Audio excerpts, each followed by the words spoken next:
Okay, so good morning, everyone, and welcome to our next installment of Torah study, where this week's portion is VaYera. Just 1 second here as somebody else comes in. And before we get started with our Torah study of VaYera, the blessing for Torah study, Baruch Atah Adonai, Eloheinu melech haolam, asher kitshanu b'mitzvotav v'tzivanu la'asok b'divrei Torah. So our portion this week is VaYera. In the Eitz Chaim, it begins on page 99. In any edition of Chumash, you're looking for VaYera or Genesis chapter 18, but I really want to focus today on chapter 19.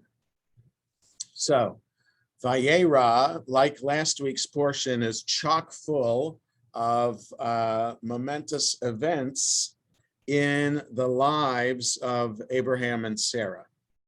So last week, Avram and Sarai's names were changed to Abraham and Sarah, among many other things that happened in 24 years of their life.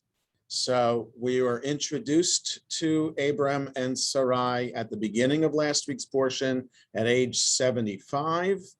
And then the portion concluded with the impending birth of Isaac, but also with the circumcision of Abram and all male members of their household when his son Ishmael through Hagar was 13 years old.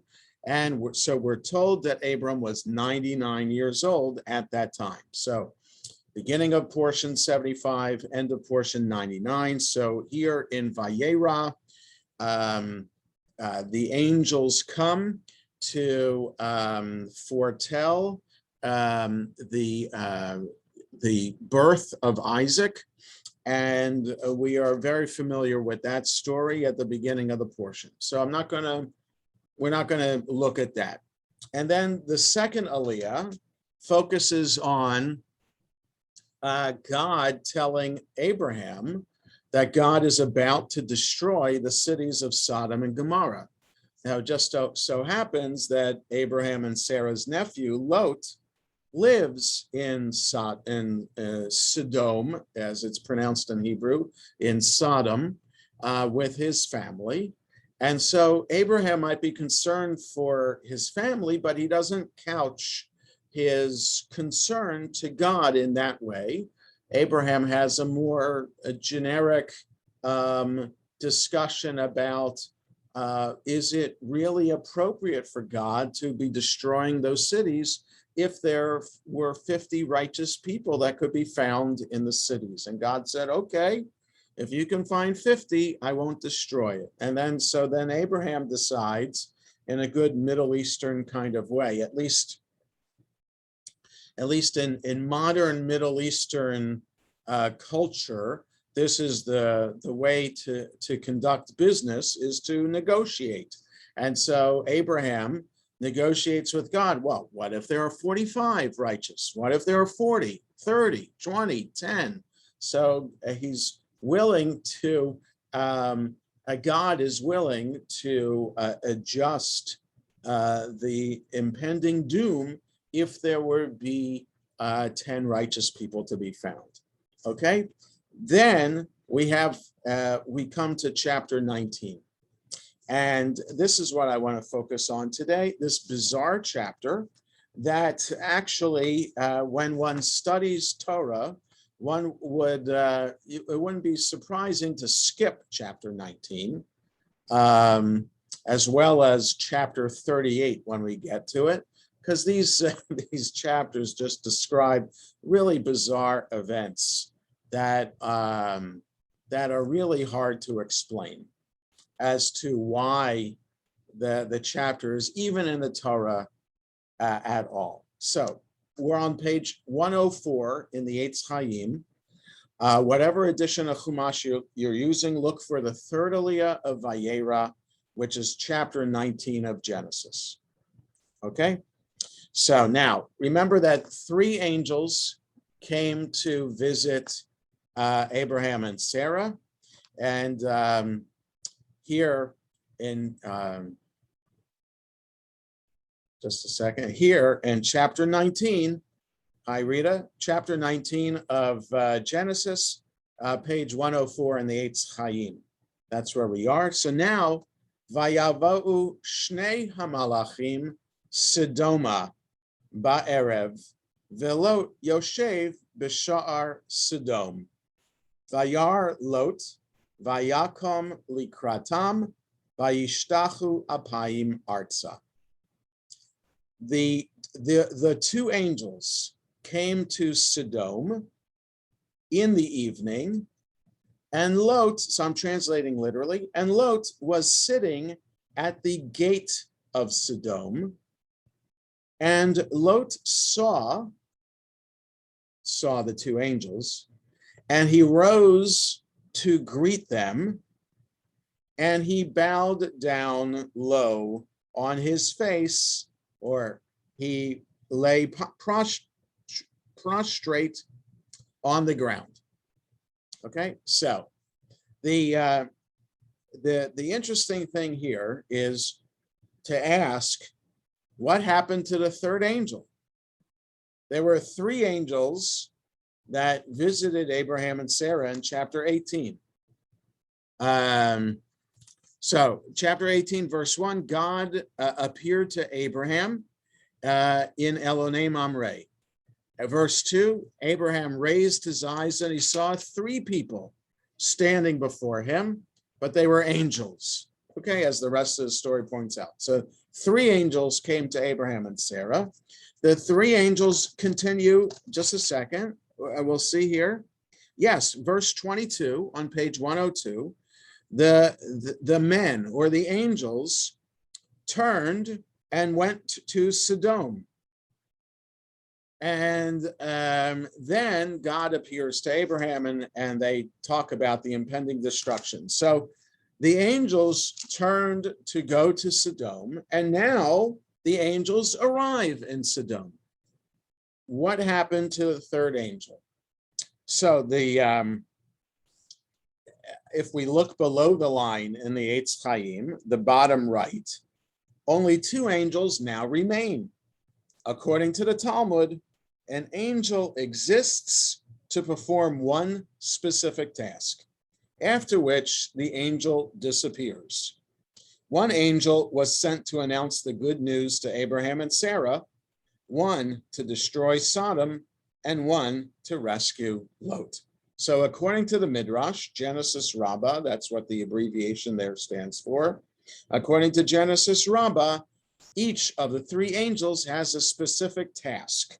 One of them was to announce to Abraham and Sarah that they were going to see or witness the birth of a child in a year's time. So that angel finished his task, and the angel went back to heaven. 2 angels are left, one to announce the destruction of Sodom, and one to rescue Lot and his family. So then this comment goes on, unlike angels, we human beings have multiple tasks, continuing to live our lives even after we have achieved significant goals.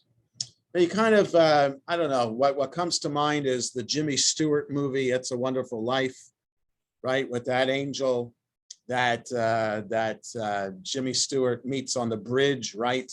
And that kind of saves Jimmy Stewart's and his family's life from depression era, that the bank going under, whatever, right? That's a great movie. But that's what that angel's, I forget that angel's name, doesn't matter, but that's what that angel's job was, to appear and to save Jimmy Stewart and the family. So kind of along the same line, this idea that we have from rabbinic literature, like what is the role of angels? And angels do appear in the Torah, and they do appear in the Bible. And so then, like Isaiah has a famous vision of these burning, flaming creatures that are in God's heavenly court. And they're called seraphim, which could be translated flaming things.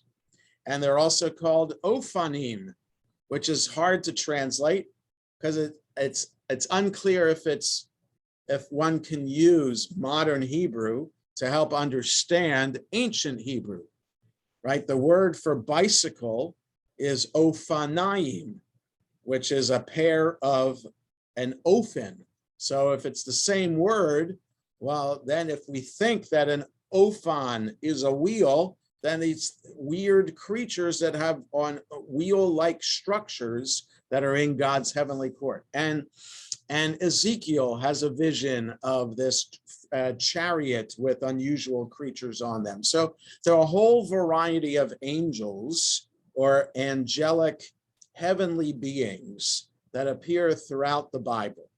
And the rabbis then extensively expand upon that in rabbinic literature about who these angels are, what names do these angels have, and what role do these angels play. So in the book of Job, we have one heavenly being known as Satan or Satan, and the role that Satan plays, as well as opposed to the role of Satan in Christianity.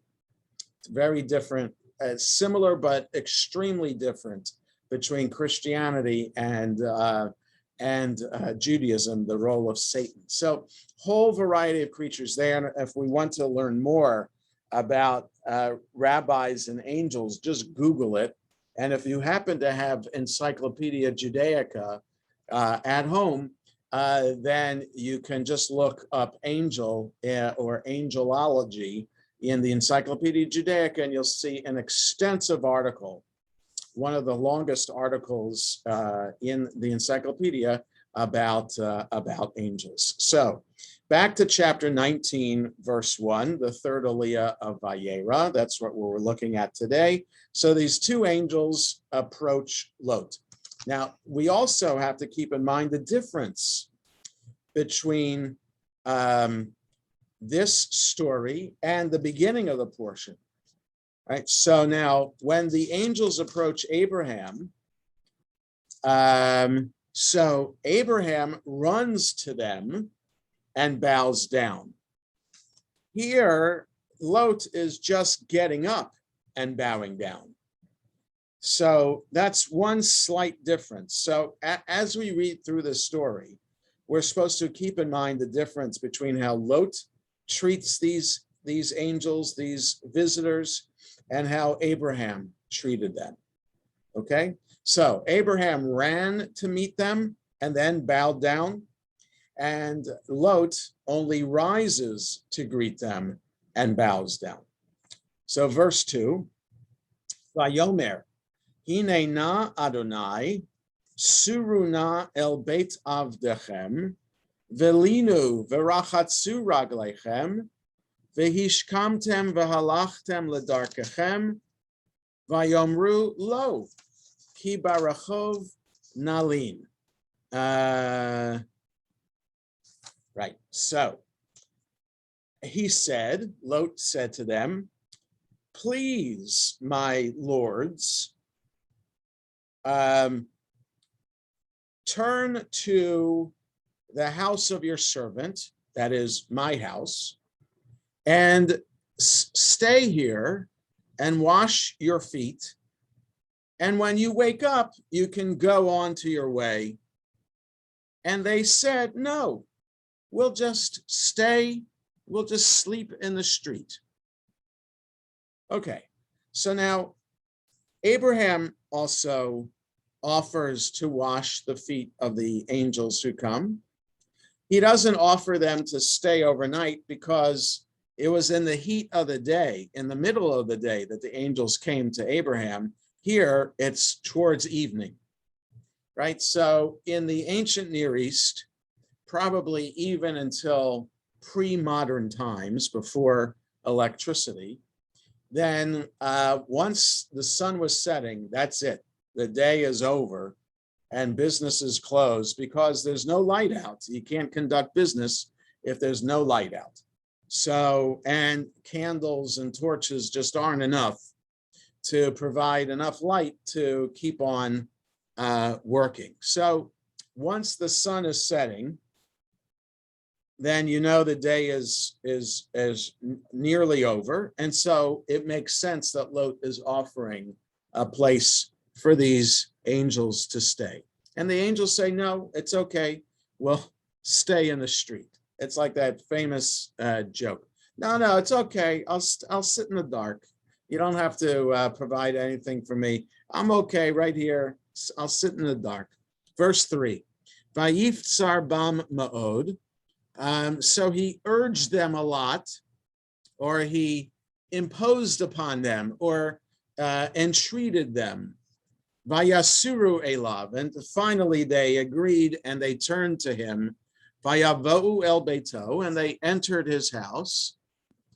It's not just the coming to his house, but they entered his house. Vaya'as lahem mishteh, and he made for them a feast. Umatzot afa vayochelu, and he baked matzah, and they ate. So now this is different, also a little bit. Now he made a feast.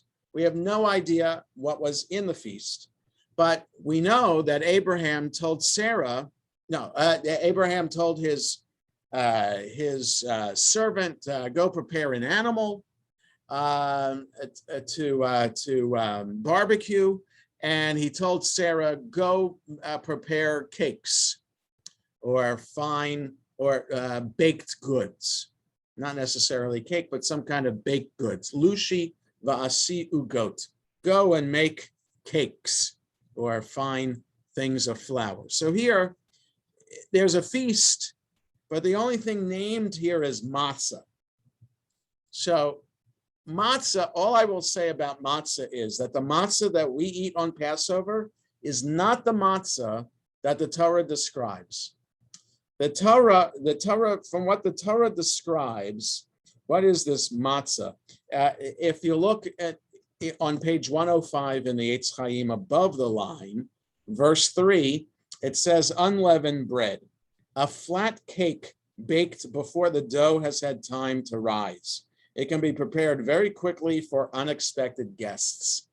So these flat cakes, you can kind of picture like bread that's made in India on or in different places in the Middle East. You pour dough on a curved kind of metal apparatus that's right over the flame, and it cooks up pretty quickly. And that's flat bread. It's kind of like a tortilla, or it could be like pita, or it could be like laffa, which is a flatter kind of a bread, or it could be naan, which is Indian bread. All those kinds of breads bake very quickly, and they don't have yeast in them. Maybe pita has yeast, but anything else, it can be made without yeast, and it's used, or like Ethiopian injera. So all these kinds of flat kind of breads that are used to kind of mop up food. Before people started using forks and knives, they would use this kind of bread to kind of mop up the food that they're eating. So matzah is, when you see the word matzah here in the Torah, it's not the cracker matzah that we eat on Passover. It's more of this flat bread, like a tortilla, that we should imagine instead. So this is what Lot prepares. He doesn't tell his wife to prepare it like Abraham told Sarah.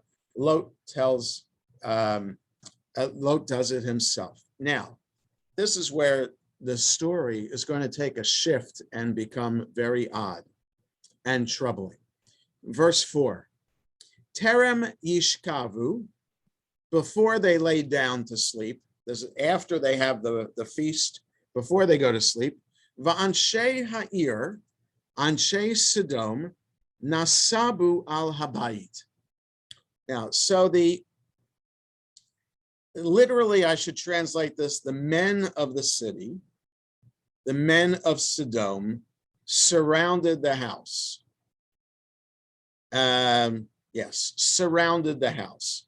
Now, we could translate it the people of the city, the people of Sodom, but I think that most scholars understand this section to be talking about men.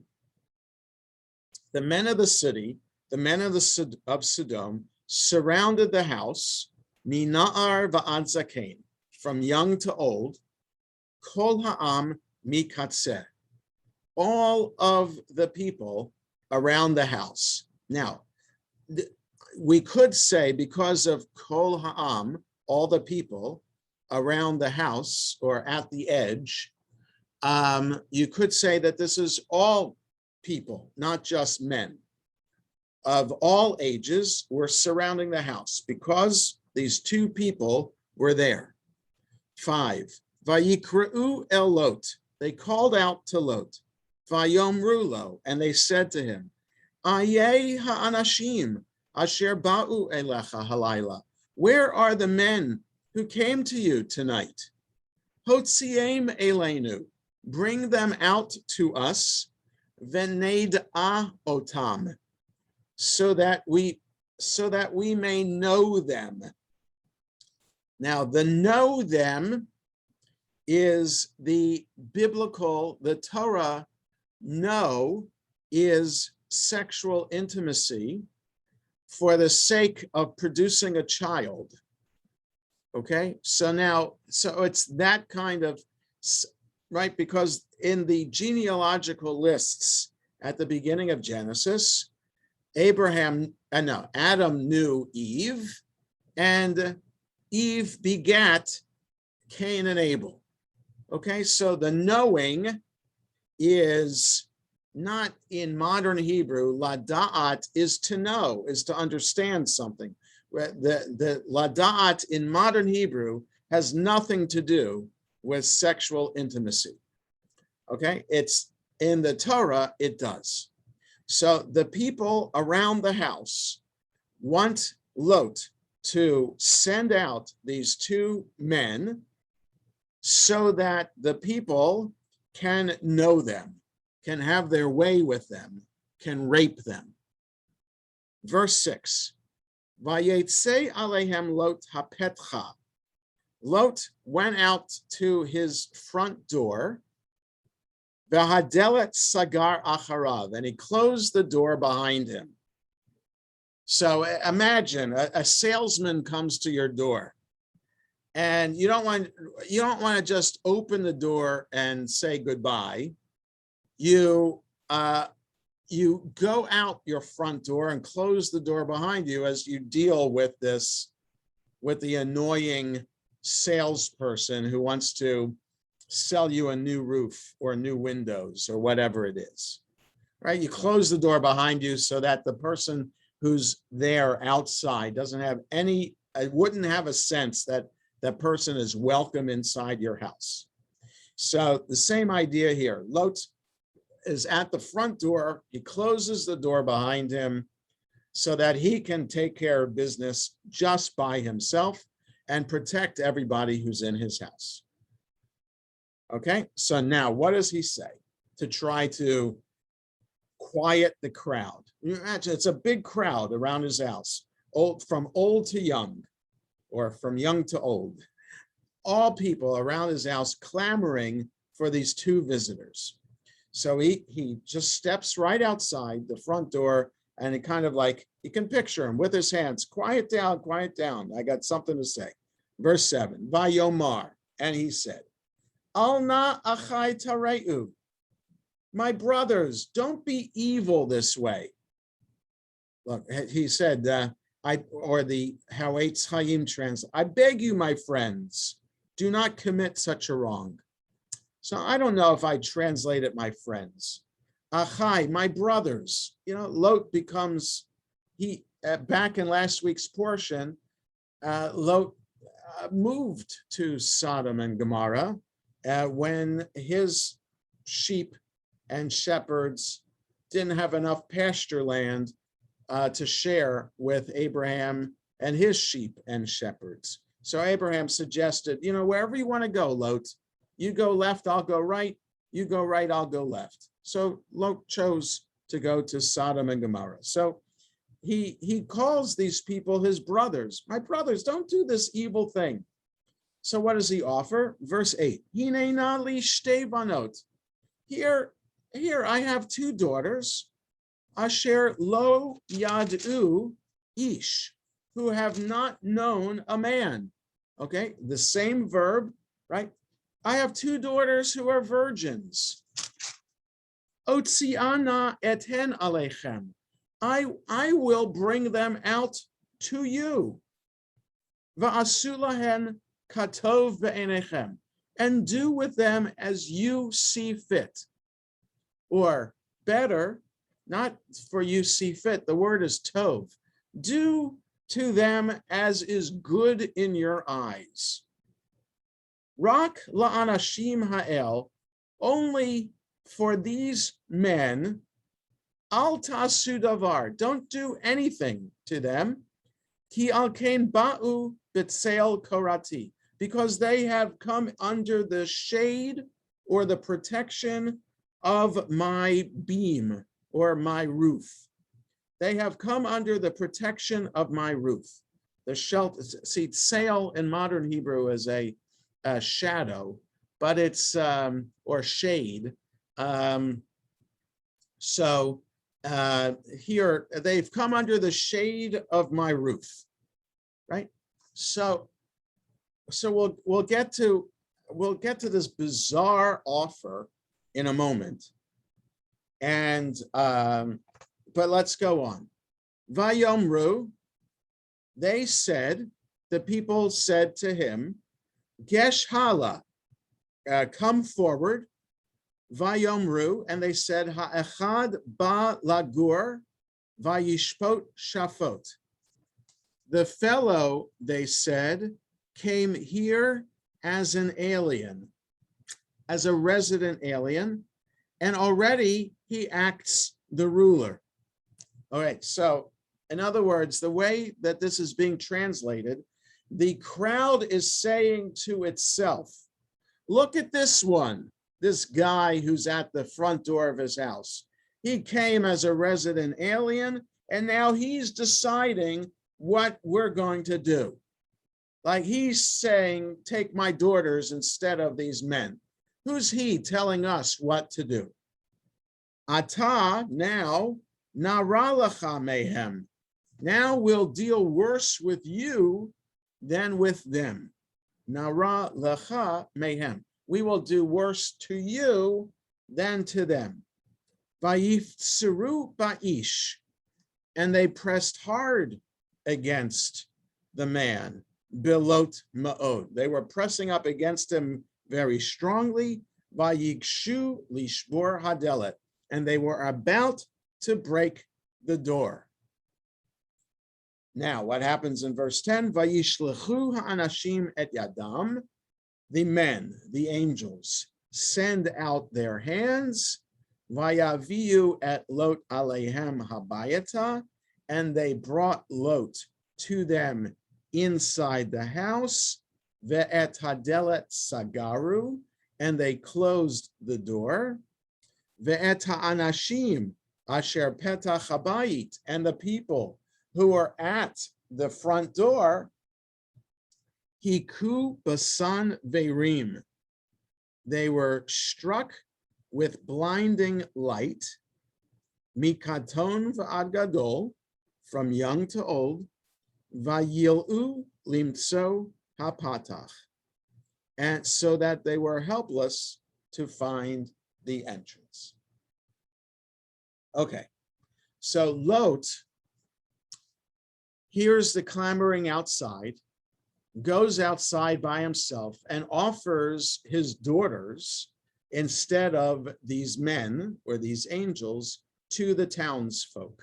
The townsfolk say, who are you to tell us how we should act? Implying that the way of the town is to rape anybody who dares to stay overnight, who is a visitor. And the angels protect Lot by causing these people to be struck with blinding light so that they are stunned. They're kind of like they are like with a taser, but with light instead of this something on their body that gives them a shock. So the story, any questions or comments about this before we go on? So the story continues to get bizarre. Verse 12, Vayomru ha'anashim el Lot. It's fascinating that the Torah continues to call these angels anashim, people, when we are told in verse 1 that they are angels. So as the story goes on, they are referred to as men. So the men say to Lot, Od milacha po, who else is here with you? Like, how do they not know who's here in the house? They already had a feast. Wouldn't everybody in the house have come to the feast? So they're saying, who else is with you here? Chatan, uvanecha, uvanotecha, maybe a son-in-law, your sons, your daughters, v'chol asher lacha ba'ir, anything that you have in the city, hotzei min hamakom, take out of the place. We got to leave. Pack up and leave. All the people, we need to leave now. Ki mashchitim anachnu et hamakom hazeh, because we're about to destroy this place, or annihilate this place, or slaughter this place. Ki gadla tza'akatam et pnei Adonai, because the outcry against them has reached God. Vayeshalchenu, and God has sent us, Vayeshalchenu Adonai, God has sent us, leshachata, to destroy it, being the city, it being the city. Vayetze Lot, Lot went, Vaydaber el chatanav, lokchei vinotav, to his sons-in-law who took his daughters. Now, are these different daughters? Who are these daughters that he told the people of the city that they are virgins? Are they these daughters who are with these sons-in-law? Maybe some scholars suggest, some commentators suggest that they were betrothed. They are not married yet. So they haven't known his sons-in-law yet, but they are betrothed to the sons-in-law. Okay, so that's a little detail that really doesn't matter in the scheme of things, because whether they are engaged or not, the fact that Lot offered up his daughters to be raped by the townspeople who are surrounded his house, and he was willing to protect these visitors and throw his daughters to the mob, you just can't make sense of that. Okay, but we'll see as the story progresses. Vayetze Lot went out and spoke to his sons-in-laws, the ones who took his daughters. Vayomer, and he said, Kumu tseu min hamakom hazeh, get up and leave this place. Ki mashchit Adonai et ha'ir, because God's going to destroy the city. Vayehi kimitzachek be'einav chatanav, and he seemed to be a laughing stock by his sons-in-law, because his sons-in-law said, what story are you saying? Do you think who is God, and God's going to destroy the cities? What, are you crazy? So they start laughing at him. 15, Uchemo hashachar Allah, and as dawn was breaking, Vaya'itzu hamalachim belot lemor. It's an unusual word there. The angels urged Lot on, saying, Kum, kach et ishtecha, get up, take your wife, and shtei venotecha, and your two daughters. So there aren't other daughters that Lot was offering. There are only these two daughters. Hanim Tsaot, your two daughters who are found here. Penti Safeh Ba'avon Ha'ir, lest you will be swept up in the iniquity of the city. Vayit Mama. Now take a look at the word Vayit Mama if you're looking at a Hebrew version of the Chumash. Vayit Mama has an unusual cantillation mark on it. The first time that this appears in the Torah, Vayit Mama, this cantillation mark is called a shalshelet, because there are three. If you take a look carefully, you might have to take your glasses off or put a magnifying glass in front of your face to see that it's a three-pointed zigzag there. And it's sung like this. Vayit Mama.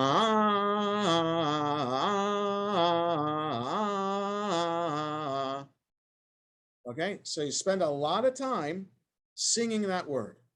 The most time that you would spend with any cantillation mark or any word, on any word. Okay? Vayit Mama.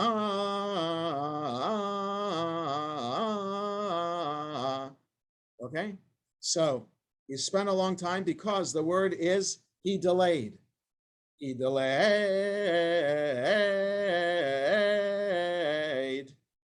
Okay? So that the trope tells you how delaying he is doing. He's taken his time following the direction of the angels. Vayachaziku ha'anashim biado. So again, the Torah is shifting. The Torah just called them angels in verse 15, and now they're calling them men again. The men grabbed his hand or his arm. Either way, yad can be hand or it could be arm. So the angels grabbed his arm, uviyad ishto, and his wife's arm, uviyad shtei venotav, and the arms of his two daughters, bechemlat Adonai alav, through the compassion of God on him, or God's mercy or compassion, vayotziuhu vayanichuhu michutz la'ir. They brought him out and they rested him outside the city. So picture, I don't know, it's kind of picture like you kind of picture Wendy and Peter Pan kind of flying out the window of their London house, and they all are grabbing onto each other so that they're all flying in the sky. This is kind of like the idea here. Like they all have to, so these two men have together have four arms. So with each of them with two arms, they got Lot and his wife, and they have his two daughters. They don't have the sons-in-law because they're laughing. They think this whole thing is ridiculous. So they got one arm for each person that they're saving, Lot and his wife and his two daughters-in-law, and they fly out of the house together, and they rest outside the city. Verse 17, Vayehi kahotziam otam. Now, as they were taking them out, hachutza, outside, vayomer himalet al nafshecha. Flee for your life. Now, it's not a plural, it's a singular.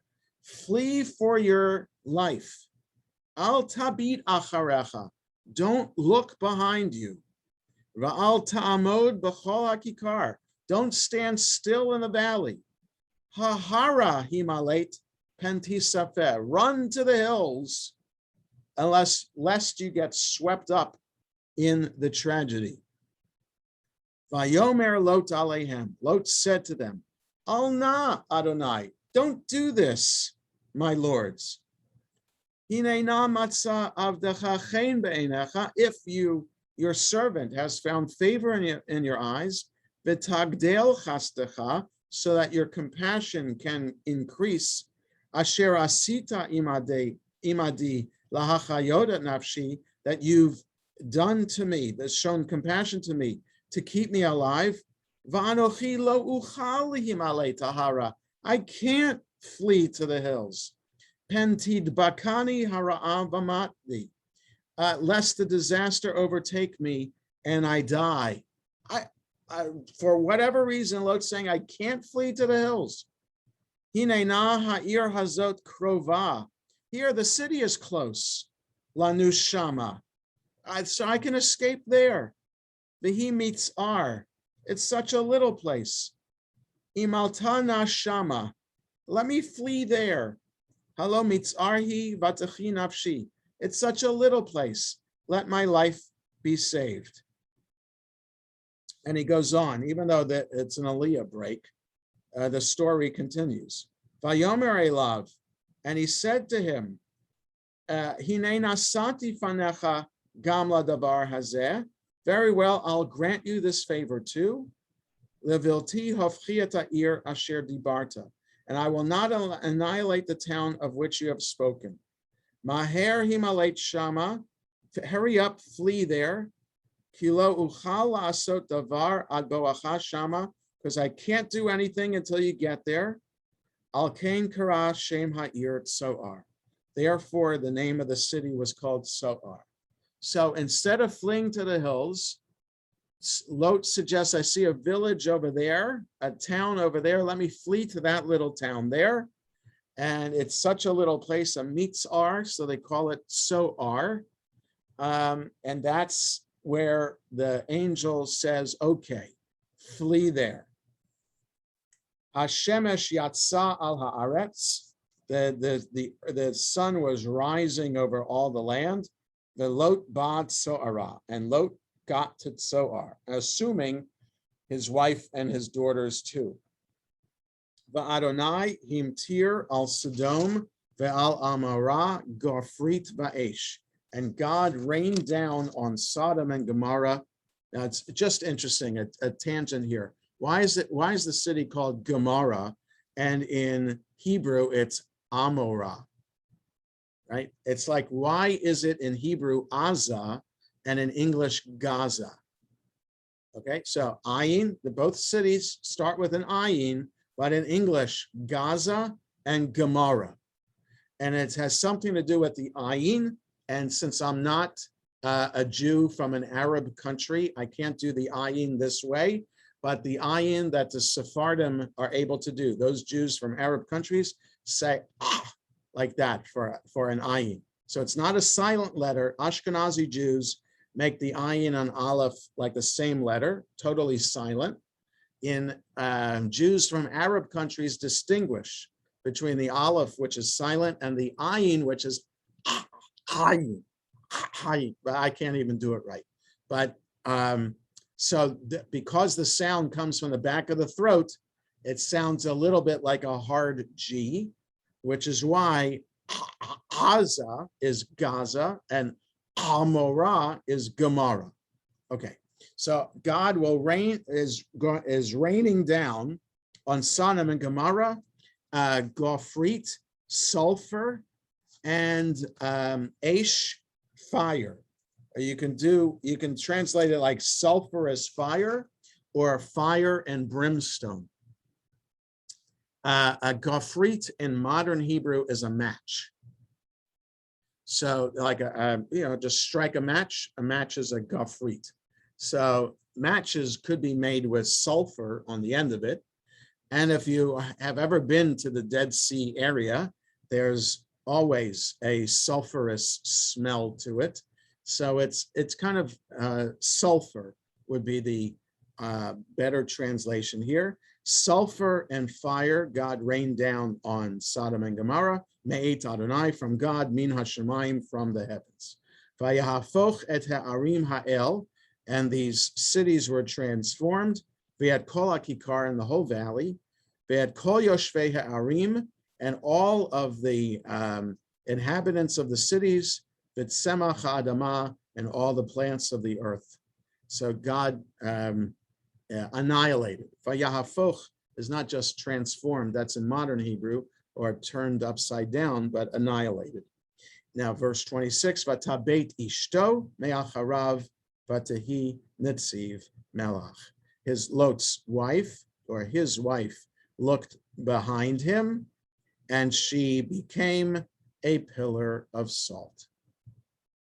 So if you ever go on a trip to Israel, a guided trip to Israel, and you go to the Dead Sea, but by way of the city of Arad versus from the city of Jericho. So you're approaching the Dead Sea from the south. That's where the tourist areas, all the hotels are. So there's Ein Gedi and Masada. And further south, if you keep going on that road on the Dead Sea, technically speaking, if you're coming from Jerusalem by way of Jericho, you're going through the Palestinian territory on that road to get to Masada, to Ein Gedi and Masada, and you go through a couple of checkpoints there.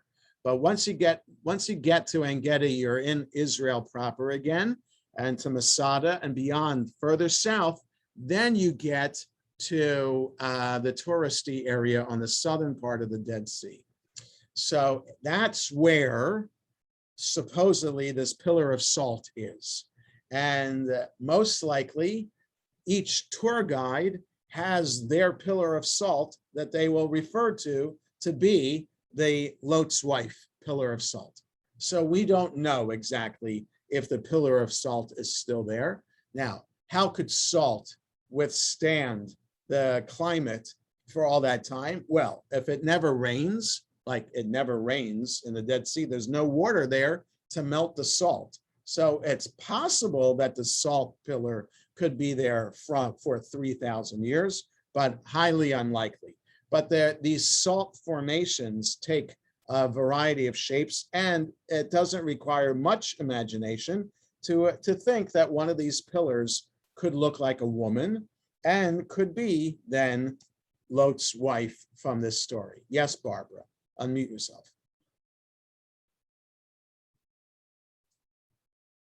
Yes. I remember hearing the story that Lot actually had 4 daughters, and 2 were left behind because of the husband's laughing. And then basically Lot's wife didn't look back because there was part of her family was still there. Okay, so Barbara, there's a lot of midrash associated with this story to try to understand, first of all, to even name Lot's wife, to give her a name. Like there's midrash about Noah's wife, who does not have a name in the Torah. So there's midrash about who she is, what kind of person she is, and who these daughters are, because we don't have time to finish the story to go on with what happens between Lot and his daughters. Read ahead and you'll see. So that there's a lot of things that are not filled in the gap here to try to explain to us. Awful things are described in this story, and it's just left by the narrator as describing it for us without giving any value judgment to it, right? So it doesn't say Lot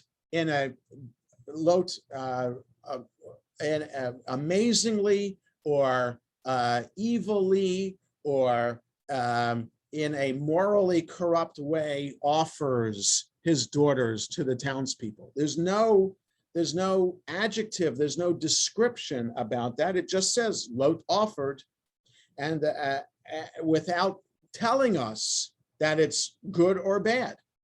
It's left to the reader to decide whether it's a good thing or a bad thing.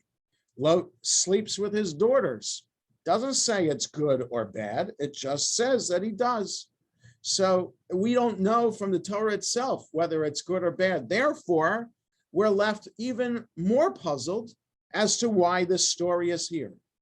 Because if we think, as most rabbis, as the rabbis from the Mishnah and Talmudic time in their interpretation of this, and all medieval Jewish biblical commentators over the centuries have said, this is an evil that Lot is doing, So then if we apply the value judgment to the story, then we ask, why is the story here?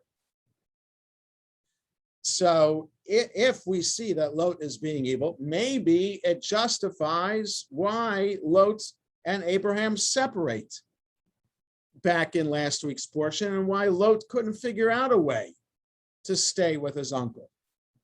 And that he's the bad nephew or the greedy nephew or the evil nephew who just has to go to Sodom and Gomorrah, where he'll be more comfortable with fellow evil people. Okay, but again, there's no moral judgment. Well, there is a judgment. God says that he has to destroy Sodom and Gomorrah for their evil. And it's left to us to decide what the evil is and how evil Lot himself is. Now, I'll just say with the few minutes that we have left that he and his daughters are left. They think they're the only people alive on earth because they just witnessed destruction in Sodom and Gomorrah. And they decide to get their father drunk and to sleep with him. So what many commentators say, just as Lot was willing to offer up his daughters to be raped by the townspeople, so too then, as a punishment, he gets raped by his daughters while he's drunk. Now, the other thing behind the story is that not only is he raped, but that he impregnates both his daughters so that they give birth to Moab and to Ammon. So the story ends at verse 37 and 38 on page 109. The older one bore a son and named him Moab. He is the father of the Moabites of today. And the younger also bore a son, and she called him Ben-Ami. He is the father of the Ammonites of today. It's quite possible that the story is here. Chapter 19 is here because of verses 37 and 38. Because later in the Torah, we're told about the Moabites and the Ammonites. We're not allowed to marry Moabites or Ammonites. Why? Because of what happened here in this story between Lot and his daughters. That's what the book of Numbers says. The book of Numbers refers to not marrying Moabites and Ammonites because of what happened here between Lot and his daughters. Now, we also know King David is descended from a Moabite. Ruth is a Moabite. King David, the greatest of all kings of Israel, the author of 150 Psalms that are recited in the prayer book every single day, that King David is descended from a Moabite. If we are, and the future Messiah is a descendant of King David, so the Messiah is descended from a Moabite. If this story is to teach us the evil of Moabites and Ammonites, why is it that the future Messiah of Israel is a Moabite? That is a fascinating question. And also, King David is descended from the Judah and Tamar story, which is chapter 38 of Genesis. Because his great grandmother is Ruth, his great grandfather is Boaz, who is descended from the child of Judah and Tamar. So incestuous relationship, Judah and Tamar, an illegal relationship, Moabites, an incestuous relationship of father and daughter. So Judah Tamar is father, daughter-in-law. In Lot and his daughter, it's father, daughter. The child of this evil, unimaginably immoral relationship is the future king of Israel and the future Messiah. Why? I can't tell you why that is. Scholars have their theories about this. What are we supposed to learn? That the King David and that the Messiah are descended from this morally repugnant story? We don't know, but I'll just end end the discussion there with that big question mark. What to do with this story that serves as a premise for who the Moabites and Ammonites are, and more into the future, who the future Messiah is. Questions or comments? All right, we'll end here for today.